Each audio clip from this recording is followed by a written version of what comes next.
You. Well, good afternoon, everyone, and this is the Concern Forum, and I am your host, Bob Gomes. Today I have two very interesting guests. We have Mr. David Strong, noted author, civil rights fighter, and former Air Force officer. And on my right, we have Mr. Freddie Chambers, uh, former audio technician, author, and all around great guy from the frontiers of Brooklyn, as they call it. And me, of course, you know. Before we get into anything, when we have guests, I usually go into a little 15, 20-minute diatribe, and this time will be no different.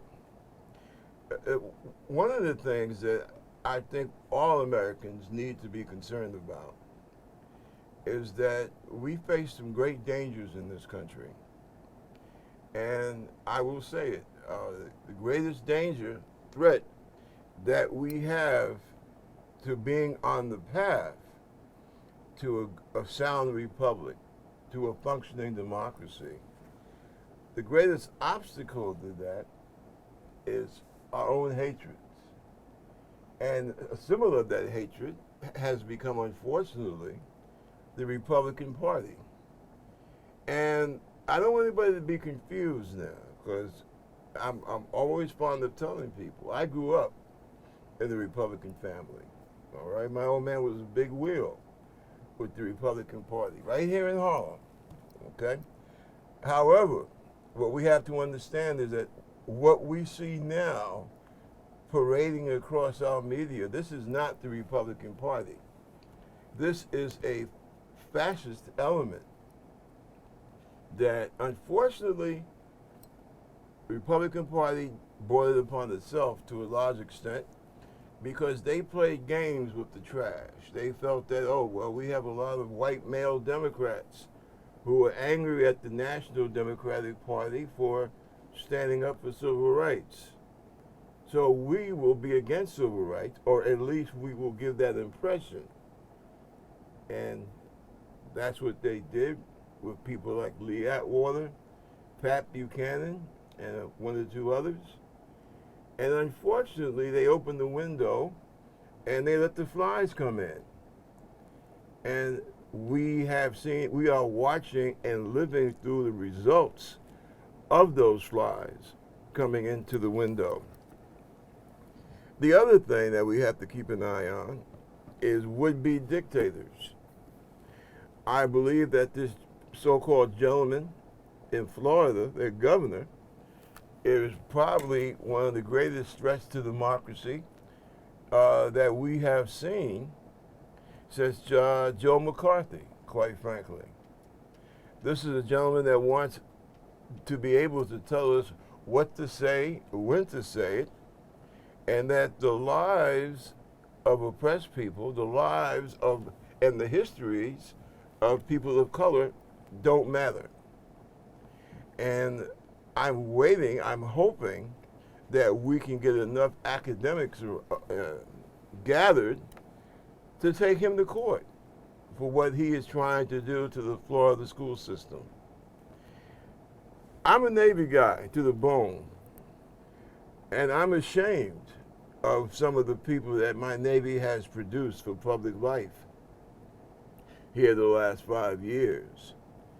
And this guy, DeSantis, he knows better. He's a grandson of immigrants. He's a former naval officer. And this guy acts like he never took any American history courses, or any world history courses for that matter. And I am so ashamed that our best universities, the garbage that they have been producing over these last 20 years. And I guess it's because people, they look for the weakest link in the chain in their grasp for power. You know, people like Hawley in Missouri, people like DeSantis in Florida, you know, folks like that. And, you know, I'll tell you something else, too. You can look at the parties, and you should. But you have to remember that these people, for example, some of the orangutans that we have in Congress now, they're put there by voters. And I really question the intelligence and the humanity of certain sections of this country. I do that simply by looking at the people that they have chosen to send to Congress. We have really fallen. We were on a path towards justice. But unfortunately, in the American saga, it seems like we're going 3 steps forward, then 2 steps back. And I guess that this is the period of time where we're walking backwards. We have to get back on the right track, because I think that the hate and violence in this country is obviously it's spilling over. And I know a lot of people are going to be upset with me when I say this, but we in the Black American community have some very heavy soul searching to do. 5 young black men, police officers, sworn to uphold the law and justice, beat a boy to death, beat a young black man to death. For what? For no reason, apparently, for a traffic stop. And naturally, the community is outraged. And see, this shows the difference between progressives and what happened on January 6th. Because those people in Memphis, as I speak right now, they're down there determining if they are going to riot and tear the town down or not. But see, there's a reason for that. Because all through history, when people have felt victimized and oppressed, they fight back the only way they know how. What better example than the Irish Revolution, 1916? They literally went to war with the British Empire, and a just war it was. But see, these people who call themselves Republican, who call themselves MAGA, and who want to talk about law and order, they have no beef. Because their whole thing is to stop other Americans from enjoying their rights. Those people in Memphis who are boiling over, maybe they'll riot, maybe they won't. But they're not trying to stop anybody from voting. They're not trying to burn down the flag. What they're trying to do is they're trying to say, stop killing us. And to show that hate and victimization, it's not a question of color. You know, these young brothers who beat this other young black man, what was going through their mind? Didn't somebody, you know, just say, hey, wait a minute, man, we look just like them white guys that was beating up on Rodney King. But see, that is the insidious poison of racism, of American racism. Because it makes you a participant, even when you look like one of the victims. And I'm sorry to say that is what happened to those 5 young brothers in law enforcement. There's some gentlemen, oh, I'm so sorry, I don't know them that well. They have a show on this network also, and these are 2 former blacks who were in law enforcement. A couple of, you know, really good guys. And I got to try and see if I can track those gentlemen down. Because, you know, we all do our shows at different times. Because I want to get a chance to have them on this show or me go on their show. Because this is something that needs to be explained. And that people have to understand how these 5 black men in law enforcement, who are black themselves, fell prey to the same racism that could have made them the victim. This is something that has to be understood in our community. And this self-hatred that we have, too many of us, especially our young men, have put this cloak on because they've been beaten mentally for so long that they feel that the best way for them to manage in their society is to take on the role of their own oppressor. And this is something that has to be spoken to prevent the tragedies that we are seeing that has taken place in Memphis so far. So without any further ado, because I want to make sure that both of my young men here have a chance to get their point across, let me start off by asking Brother Strom here. He wanted to talk about the prison system and the relationship between the prison system and the public school system. So what are your thoughts on that? Well, Professor? the prison system cannot be an answer for making everyone safe by just locking people up. To run a society like this and to maintain control, and as I see it, you have a ruling group at the top who wants to control society. And if you're in a ruling group and you're a small group, less than 1%, the way you're going to rule people who are in the majority is divide and conquer. So that is the key thing that is done. Excuse me.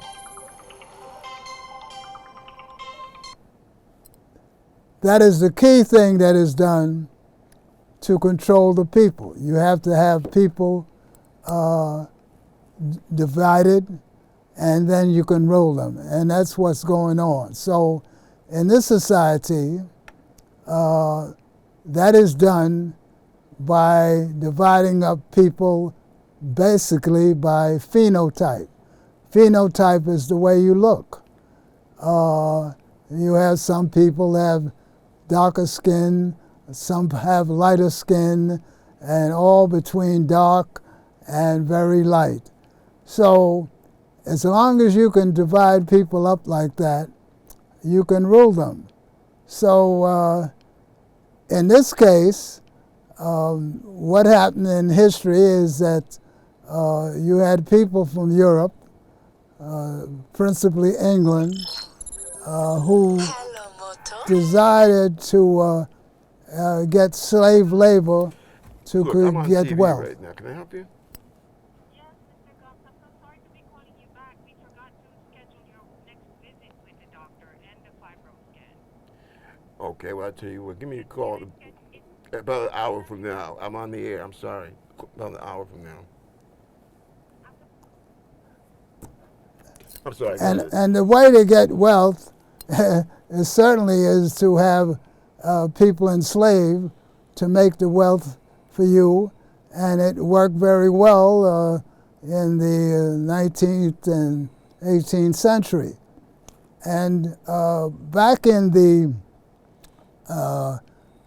18th century, the concept of white supremacy was put forth. That helped to divide the African people who were enslaved with the European people who were in some way enslaved by being people on the contract who had to work for maybe 20 years.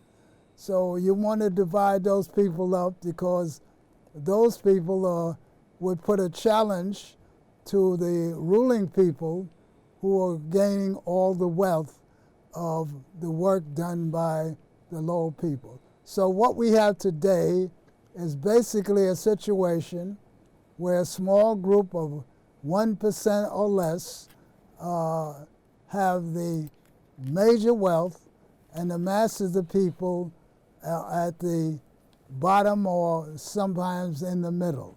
So that's the basic thing that is working for those who rule the country. How do you feel about that, Fred? Well, the standards that they use to divide people have changed over time. I just recently saw a statement by Benjamin Franklin. He considered Swedes and most Europeans non-white people. And that has changed. They indoctrinate different groups. I think even Asians now are considered white in many cases. So that has been a moving target. It's changed, but it's been used consistently. I'm sure that they never considered the Native Americans whites, but they probably will, if for political reasons, if they can. They didn't consider them white originally because they wanted their land. So they became savages, and amazingly enough, I was just reading a statement about the Louisiana Territory. Okay, they considered that a wilderness, and they called it a desert. And it was considered inhabitable, and literally a desert. Even though they said there were bears, buffaloes, mountain lions, so forth. Even though millions of people had lived there for thousands of years, they had cities. The Mississippi Mound Builders, that was large as any European city. That's correct. So the whole concept was just a game, a head game. It's completely stupid. I might be going to Pittsburgh next month. No, really? Yeah, to Fort Pitt Oh, really? Museum. Yeah. Yeah. So, with the Lord Jeffrey Amherst and the smallpox blankets. Yeah. Yeah. I'm considering going there. So, I mean, it's all been a game. And people have fallen for garbage and mental trash. It's a game, like he said, dividing people by phenotypes and so forth. I have noticed when we look at American history, this whole game, and the professor here, he really hit me to something quite some time ago. And you do the research, there was no real racial thing until about, I would say now going on 600 years ago. We usually say 500 years, but given for the passage of time, 600 years ago. Before that, the idea that somehow my civilization is superior to yours because my skin happens to be a little lighter. I mean, if you said that to an ancient Roman, he'd look at you like he was insane. Yeah, the guy's black, so what? What's the guy to do with anything? But this whole thing with Columbus, right, and shortly after him, this idea of some kind of racial, what do you want to call it, pyramid, right? This is relatively new to humankind. The thing that really saddens me is that in America, we are the beneficiaries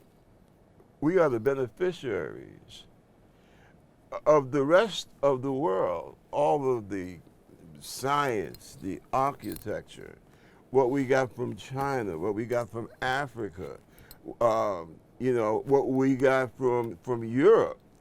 It's not that the United States is a melting pot.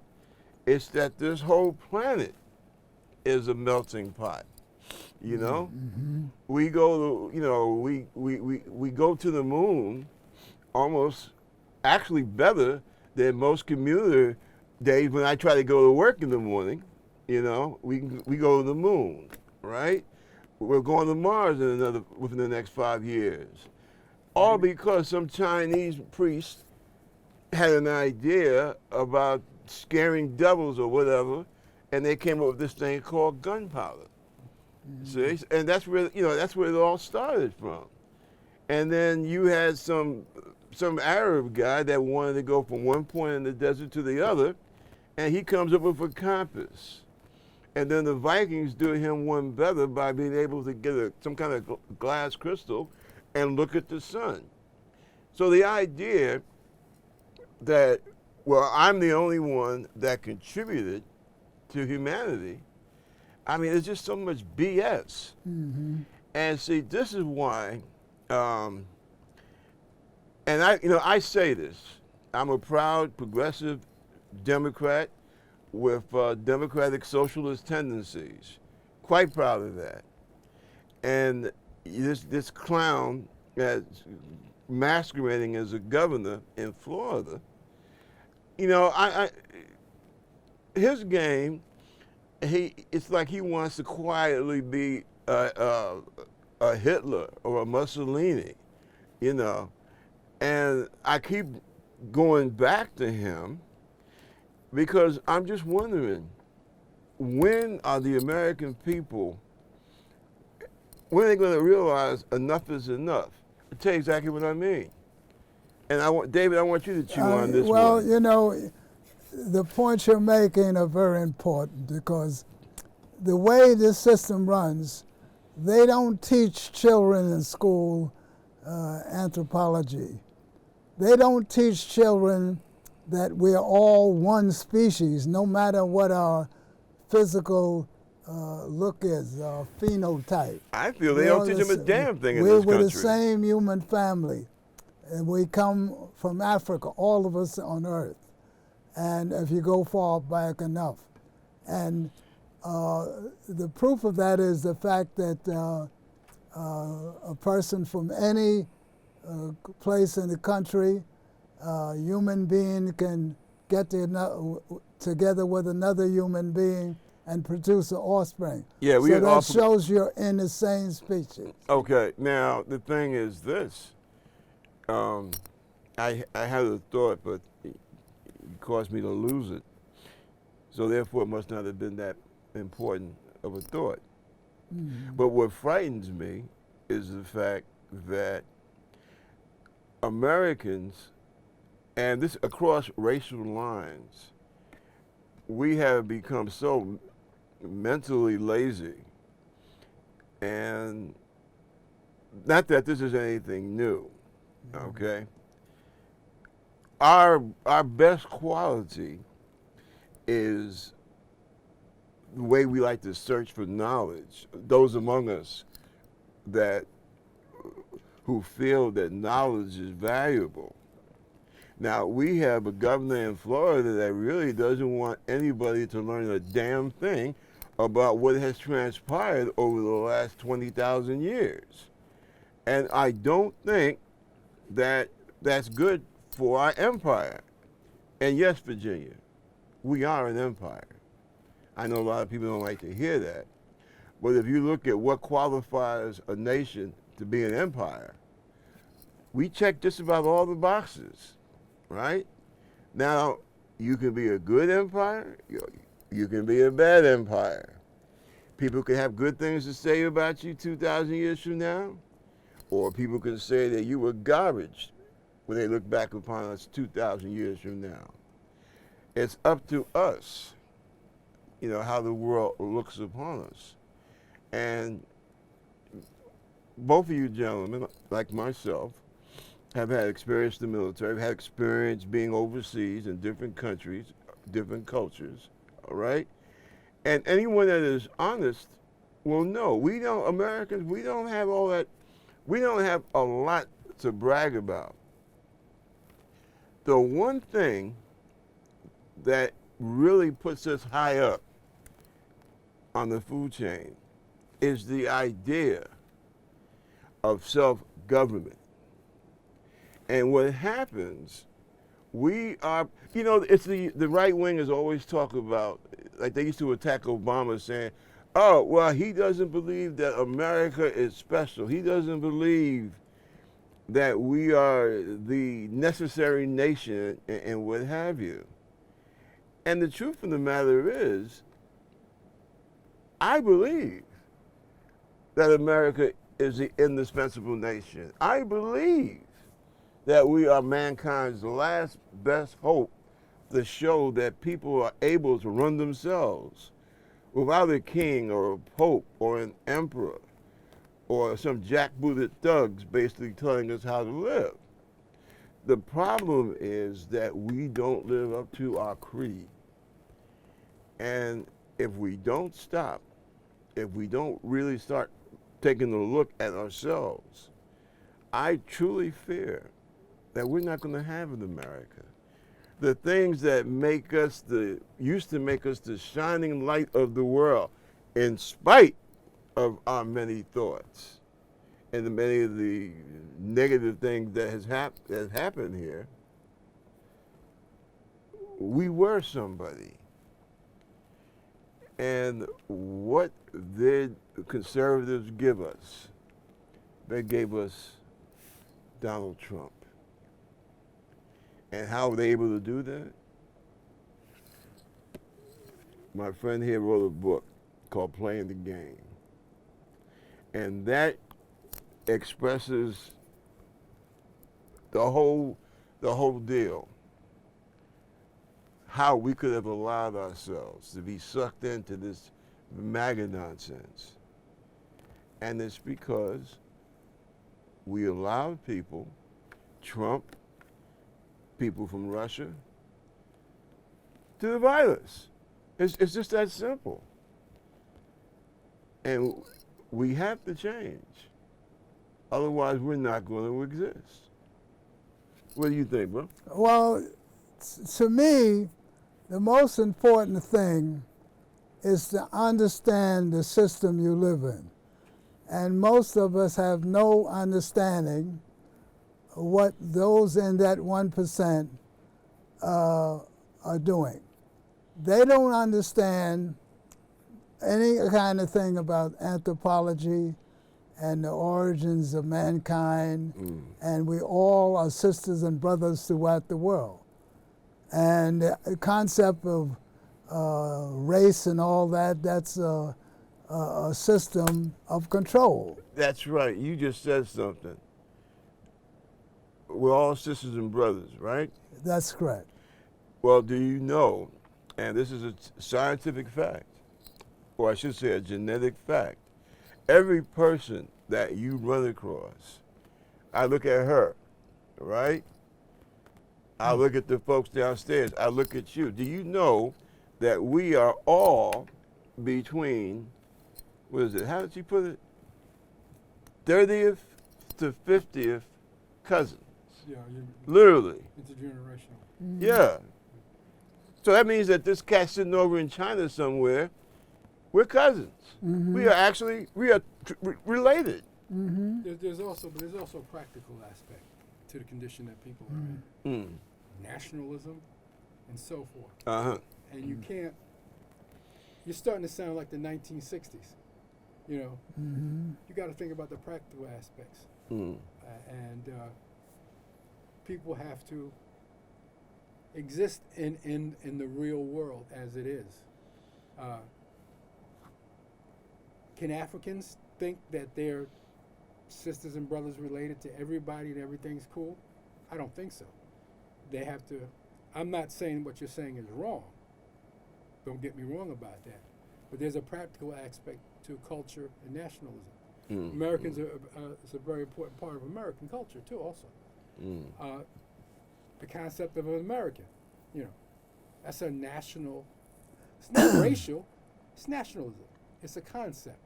It's not racial, but there's a practical aspect. In the 60s, we went to the to one extreme, and it didn't work. And there has to be a practical aspect as how you relate to other people. I'm not saying you should divide yourselves along some abstract line, but you are a part of a family that expands. And Indians, they didn't have family, they had clans. They're part of a clan. It doesn't mean you destroy other people, you hate other people, you hurt other people. But you have expanding circles of influence in an existence. And we have to be practical about that. So, like I said, we went too far in the 60s with that, you know, peace and love and brotherhood stuff. Didn't work. I think the problem with that was the fact that we didn't go far enough, number one. And number two, I think that you cannot expect your opponent to be just as humane as you think you are. Mm-hmm. See what I'm saying? As you should be. Or yeah, or as we all should be. Mm-hmm. And I think that that's one of the things that really hurt us. I get very leery when I hear somebody talk about, oh well, yeah, you know, I used to have plenty of black friends back in the '60s, and I'm like, well, wait a minute, man. I mean, so in January 1970, you dropped all your black friends, you know. I mean, I'm not a, you know, like I remember I told at one gathering I was at where I was in the minority as a black person, and I said, hey, I'm not an effing fad. I'm a human being. I'm a person. Mm-hmm. What we were struggling for in 64, 65, we're still struggling for now. Mm-hmm. And see, I remember those. I mean, I was a little kid, Mm-hmm. but see, my parents were activists. In the 60s. Yeah, so they was out there, you know, picking lines and going up against the cops and everything. I was with them, Mm-hmm. you know. And I think that, to me, that's the most important thing that my parents did for me. Now, you mentioned earlier that your father was a Republican, Yeah, but he was a Lincoln Republican. yeah, yeah. That's a whole different mentality. Both parties have migrated and changed over time. Both of them. The Democrats at one point were vicious right-wing, fascistic thinking. I don't know what you would call it, whatever. They no longer claim that creed. No, Neither does a Republican claim the creed of Lincoln. exactly. They've both migrated. And I think people should also understand something about America. America is based on a two-party system. Mm. It's a push-pull situation. If one party's dysfunctional, they probably both are. Whereas China is a one-party system. They were able to accomplish things probably Americans couldn't with a one-party system. I'm not saying China's good or bad or indifferent. I'm just looking at it in a different way. It's a one-party system. It's designed to function like that. But to some degree, China has to be responsive to, even though we say it's a one-party system, they have to be responsive to the people. Just like recently with the lockdowns, they had to stop it because the people said enough. Yeah. Okay, so we accomplished that through a two-party system. They accomplished it through a one-party system. I'm not saying it's good or bad or indifferent, but what I'm saying is it's designed like that. We're designed as a two-party system. European countries have multi-party systems. They're parliamentary system, so they're designed to function under a different set of rules, regulations, and Right. culture. They have a different social dynamic than we do. Yeah. Absolutely, Yeah. absolutely. I was just in Hungary, looking at that. It's different culture. How'd you like it? I ran into someone recently, a person that was kind of weird, but he asked me, "Didn't you know any history before you went there?" I said, "No, I wasn't interested. I was more interested in just meeting people and learning, being on the ground." How did I like it? People were polite to me. That's all I can say. I don't know how they felt about me. They were polite to me, and I was happy to be someplace very different. I remember speaking to a woman in a hotel. She was saying how they have free medical care. She said, I had an asthma attack and they put me in an ambulance. She said, Americans are afraid to get in the ambulance because they have to pay for it. She knew that dynamic. I went there for dental care. I was a UN employee, and they, some of my European friends said that, if you get into trouble, look into European medical practices. And I learned that a lot of Swiss and English people go to places like Poland and Hungary for dental care. So that's why I went there. It was inexpensive and it was interesting. It was an excuse also. Now this is what I find interesting, and quite frankly, I think hopefully this is like a wave of the future, because I know this gentleman because I know this gentleman. And see, that's the thing about David Strong. He knows people who are interesting as hell. And I'll be quite frank about it. Once upon a time, you wouldn't be walking down the streets of Harlem saying, "Hey man, I was in Hungary last week and it was blah, blah, blah." you know, but it shows you how small the world has become. And some people, like me, I think that's a great thing, quite frankly. But there are a lot of people in this country that they'll see us as black folks, and then you got one black guy talking about his trip to Hungary. Now, I haven't been to Hungary. I've been on the outside of Hungary, on the border. But that's some of the days when, before I went in the Navy, I was in the Army. Iron Curtain? Yeah, and I used to one of the people that guarded the Iron Curtain. And, you know, we were at the Trizolo Point, Czechoslovakia, and all that good stuff. Yeah. And people looking at that, Americans looking at that, well, that's interesting. You know, this guy was an Air Force officer, and he introduced him to a black guy that was in Hungary, for God's sake. And like I said, some people will find that to be kind of scary. And I think that, you know, Dave, that's a large part of the problem. That some of our politics, not some, but especially on the right-wing side, they use stories like this to scare people. That's what I was going to chat with you on. This business about trying to raise the people in rural America against the people in the cities. You know, it's this thing with Trump. It's those city votes, meaning progressive whites and blacks and Hispanics and Jews and, you know, educated women. And they're against us poor, good people of the soil in rural America. And unfortunately, I just want to say this, rural America, unfortunately, they dug their own graves, quite frankly, because they kept electing people that didn't give a damn about them. And basically, they did it as a chance for economic gain for themselves. I mean, like these corporations that kicked all the farmers off of their, well, this farm's been in the family for 12 generations. And now you got big farming combines. There's no farmers there. You got a bunch of, you know, immigrants who are forced to basically work at almost slave wages. And the good, what's the word I'm looking for? The good, real Americans, well, yeah, the party that you kept voting for basically kicked your American butt off of the land that your folks originally stole from the Indians 10 generations ago. You know who's one of the largest farmland owners in America now? Who? Bill Gates, Microsoft. Okay. He's buying farmland like crazy. For what end do you know, or do you think? I don't know. He's also shipping a GMO, pushing GMO products in Africa. I don't know. I don't study him. I don't know the psychology behind it, but he's becoming a massive farmland owner. He's becoming the equivalent of the tycoons of the 1800s. Him and what's his name from Amazon? Oh, that.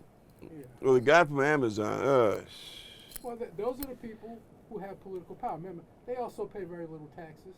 If any. Yeah, if any, and a lot of power, political power. You want Bill Gates to pay more taxes, Well, David? the point is, the thing that people have to get in their head is under the current system, the place is run by the 1%. And no matter how you look at it, how you cut it, they are running it in their interests.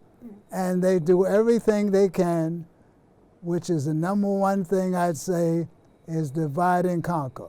Whether it's so-called white against so-called black or whatever it is, you have to divide people up, get them confused, and control the politics, and then you can run everything. So you can have a handful of people who run everything in their interests rather than the interests of all the people that live in the country.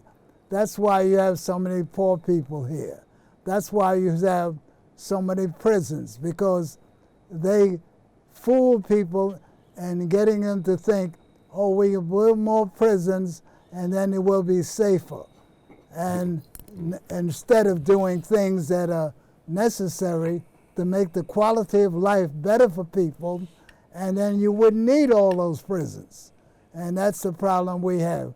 And they're laughing as they go to the bank, and all your attention goes to so-called crime by poor people who are suffering under a system of divide and conquer. All right, David, and I'm gonna deal with you on this one because I get up every morning, catch a bus, then I have to catch the subway, Yeah, catch that number 4 train, yeah.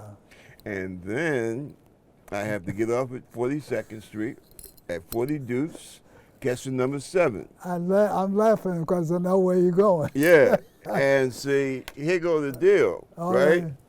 Oh, you What want- am I supposed to say? I'm Jane Public. I'm Joe Public. Yeah, okay. All I want to do is maybe, which is almost impossible, I get can- a seat on the damn I can subway, deal, I can deal with that. get to work, right, in one piece. That's all I want. That's it. I'm not going into Darwinism. that I'm not is- going into John Stuart That- Mills. That's an excellent Just wanna point get you're to work. making. That's an excellent point you're making. I got See- a guy that says he wants to end crime. And then I got you coming along that says, well, maybe if you made the society a little bit better, you wouldn't have that many criminals. Now, who do you think, me, John or Jane Public, who do you think I'm going to go run to with my vote? Well, if you are the average person, that puts you into a panic thing, and your attention goes on to the crime rather than the quality of life for the people living here. Now, you're making an important point when you talk about how you get to where you're going. That has to do with infrastructure. So they at the top are controlling what kind of infrastructure that we have. As you remember, Robert Moses back in the Oh. 40s and 50s, and all those roads going out to Long Island where they had That's low right. bridges because they didn't want to have buses going out there. And that's one of the problems. We got an auto industry that makes people have to buy cars that cost maybe $40,000, $50,000 a year. Yeah, I'm trying to get one Uh, next month. Yeah. Right.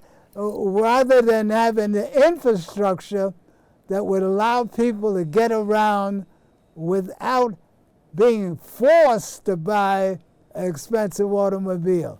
So people who make cars, they don't want that kind of infrastructure. They want you to buy their car and pay as much as you can and take a loan if you can't afford the $40,000 and pay more on the loan than it costs you to buy the car. So you're saying, so that goes further than the automobile companies. That's also Wall Street. Yeah. So they are outsmarting most of the people. Okay, that sounds very nice and intellectual. But hey, I am still that single mother with 2 kids. I'm working in a lawyer's office downtown. All I want to do is get to work, do my job, and come home at night to have dinner with my kids. And, get home in one piece. Yeah. What do you want to do about the crime? Well, That's how we got the brother that in the mayor's seat now, Adams. That's what got him in, crime. And you had a lot of black and Hispanic folk that voted just on that issue. But hold. That also got Giuliani in. It's a perpetual problem. Yeah. Nobody has really ever come up with a solution for it. And they keep asking for more and more money to solve the same problem. The same thing with the military. The budget never goes down, it always goes up. Same thing with the police department. One of the things that's bankrupting American cities is police pensions. I think some city like, I forgot, was it Baltimore? It's paying billions of dollars in police pensions? Yeah. And I lived in Baltimore, and I know that's a lot of junk too, by the way, the work that those cops do. Oh, you mean with the police dogs? Yeah, I but used to go there. My aunt had a house there, and I remember as a kid being really turned off by the police dogs. They'd show up. And I had nothing to do with it, but just watching them as a kid. My aunt was one of those people who had one of those houses with the white stoop. Yeah. you know what though? See, here goes the thing. When you see, gangs chasing the kid into a store and then taking their machetes and literally chopping him to death, people see that and they say, "Whoa, he got crime here." And see, this is one of the things that the Democrats, we were foolish because we used to allow the Republicans to get away with this crap about, the Democrats are so much into civil rights, they're soft on crime. And see, we're fighting off that label now. But for a long time, that really hurt us. The bleeding hearts. Where are they when I was in the subway and this crazy bastard took a brick and slammed it upside my wife's head and killed her? Where were the Democrats then? A lot of that is mental illness. Agreed. Okay, where are they on that one? Remember how we got partially the part of the problem with mental illness? With Kennedy? Kennedy did away with large mental facilities because of his sister. Oh yeah, okay. And they never invested the money in building community mental facilities. Well, actually, what really hurt was with Reagan, because I'm going to tell you something interesting. The term homelessness, homeless and homelessness. Now, I'm a grown man, and I'm admitting this. I never heard of that word until my 3rd year in the Navy, because I had just gotten stationed in D.C. And I was there, and this was 83. I got there the beginning of 83 because I had left the Nimitz because they were still in the Middle East and I was able to give back here. And this was the Reagan era. Mm-hmm. And there was like a jingle or something that went along with that. Everybody happy, morning in America. It's morning in America. And that is when I first heard the word homeless and homelessness. And the guy who, I think he committed suicide, good guy, Mitch Snyder, supposedly a veteran, and he was leading the homeless in the D.C. area. That's when I first heard about it. Because what Reagan said was, we're going to close down these mental wings in these hospitals and make these bums go out in the street and earn a living, see? And that's what happened here in New York. And Giuliani was a big part of that. Basically, people who should have been kept in some kind of controlled environment, they used to let them loose, out in the street, get out, go, have fun. And then you start, when you start seeing these mental guys bashing ladies upside their head with bricks, and everybody was like, who, me? We didn't have anything to do with this. But that's what happened. A lot of things happen in America. Dave can tell you about back in the 30s, how people had to rent rooms. Okay. We went through a whole era of I would say the 50s and the 60s, the massive home developments, suburbs and all that. Uh-huh. So I can remember a time in Bed-Stuy, you'd get an apartment. My parents had a 3-bedroom apartment for $55 a month. Yeah, that's what it was. Homelessness started becoming relatively more and more rare. It's not that it didn't happen before, it did. We went through a period, maybe 20, 30 years, and then we came to the 70s and things began to change again. Remember, the black single-family female-headed household became statistically a thing in 1980. Before that, that was not an issue for about 20 or 30 years in the black community. When you had industrialized America, when people could get industrial jobs, men could work. I can remember a couple of families that I knew of who actually pretended the father was not there had an apartment in the projects, and then bought a home with the money they saved. They were able to do that. I don't know if that's people consider that good or bad, but boy, there was a 20 or 30 year post World War II with that incredible wealth. Yeah, see, here goes the thing. Now, a lot of the things that you say, David, I agree with. But see, the American people, and I'm talking about all colors, because this may come as a surprise to right-wingers, especially right-wing people who happen to be Caucasian. But guess what? The average black person living in a low-income area does not like the criminal. They do not like getting shot at or getting shot. They don't like getting robbed and beaten. They don't like their kids being robbed and beaten. So here goes the thing.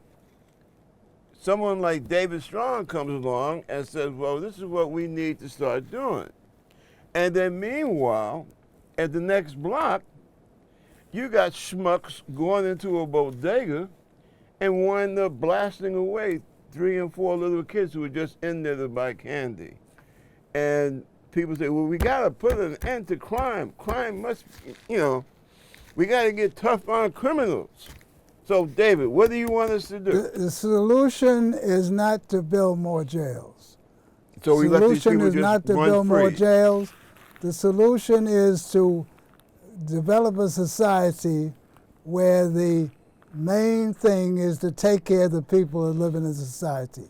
And then you won't have the kind of a criminality that you have here. Now, Republicans going to say, David, Well- so you have to be like Father God. You have to take care of me because I'm so silly I can't take care of myself. The closest thing to that I know of to do that is what you have in the northern European countries.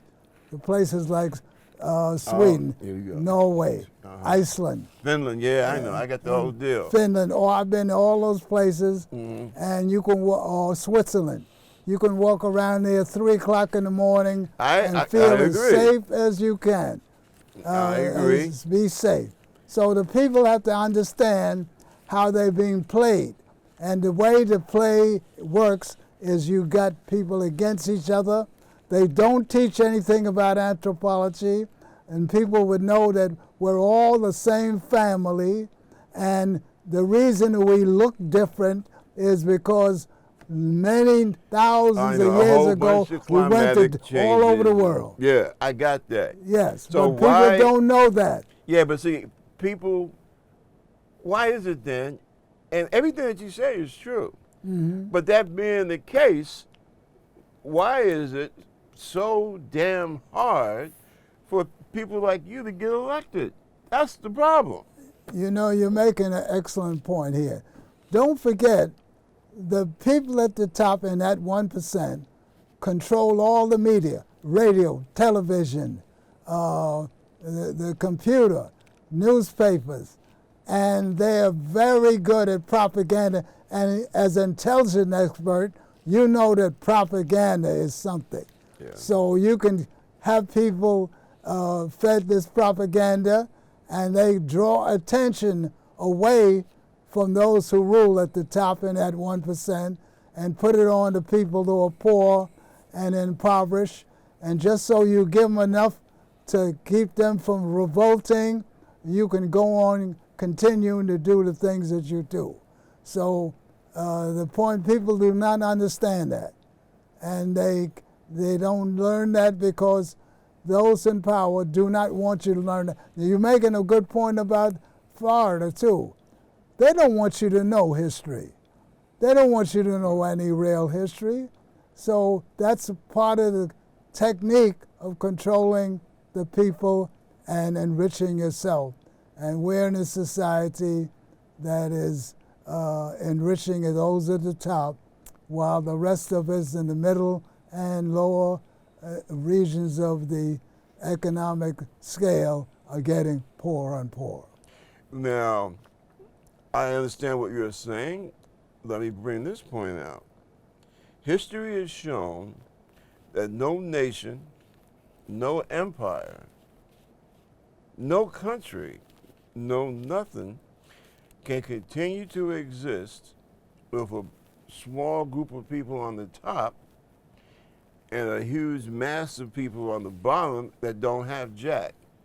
It don't work. Eventually something's going to give. And when that something gives, it's going to be bad for all of us.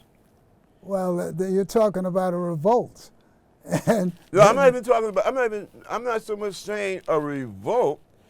And see, this is where I see the danger with the Republican Party, because America, and that's one of the good things about our Constitution, we can have a revolt anytime we want. All we have to do is throw out the folks who we feel are causing the problem or who are not trying to solve the problem.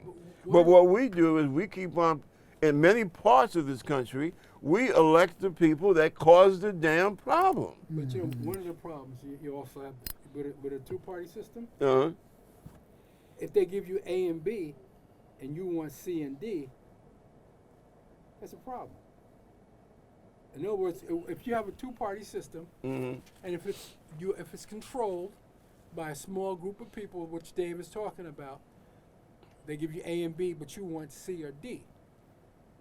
So they make it hard for C and D to be presented to you as an alternative. In other words, collecting enough votes, the petition, to put somebody on the ballot, and so forth. so C and D is not viable. Exactly. And then culturally, they can use propaganda to keep you away from C and D, which they do very well.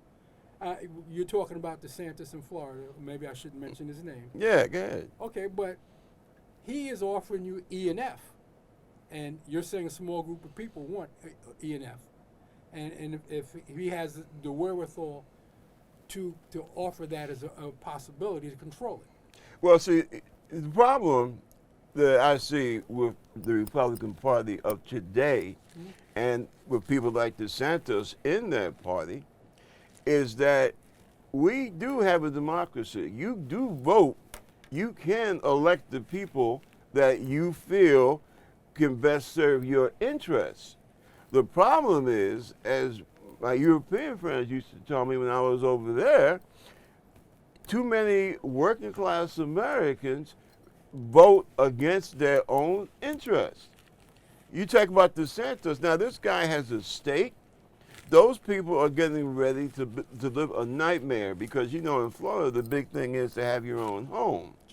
How are you going to do that when you say insurance companies are telling you, no, no, no, no, no, because you guys draw natural disasters like dogs draw fleas. Right.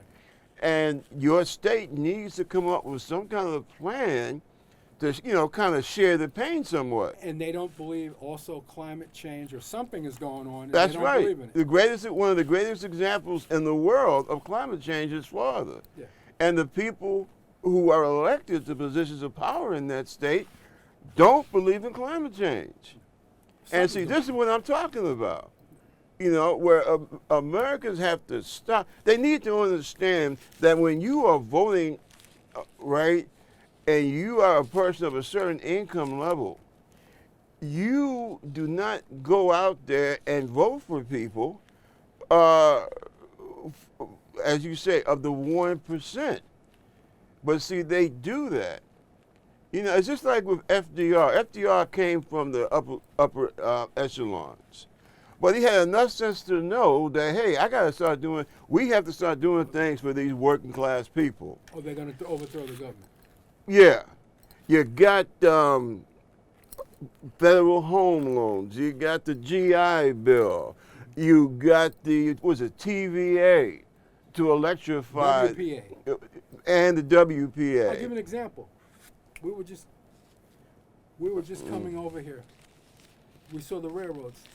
The government loaned Pennsylvania Railroad money to electrify. Mm-hmm. The railroads requested under Reagan loans because the interest rates had been too high on the commercial banks. Electrify the country. He said no. Yeah, well, see, that's what I'm talking about.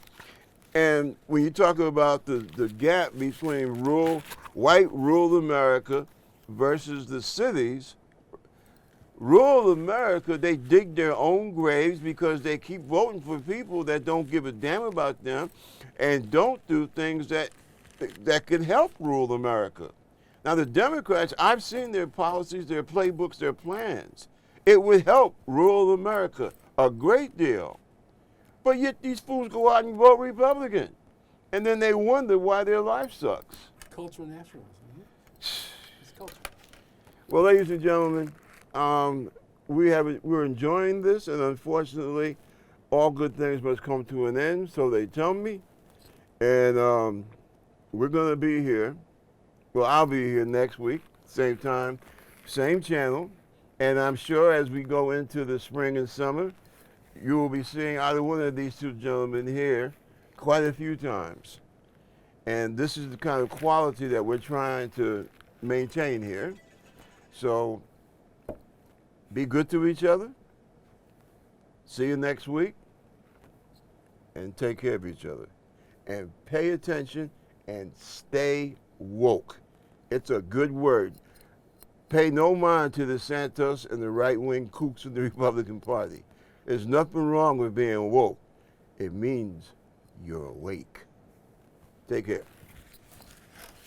Very good, Bob. Well, thank you. Thank you.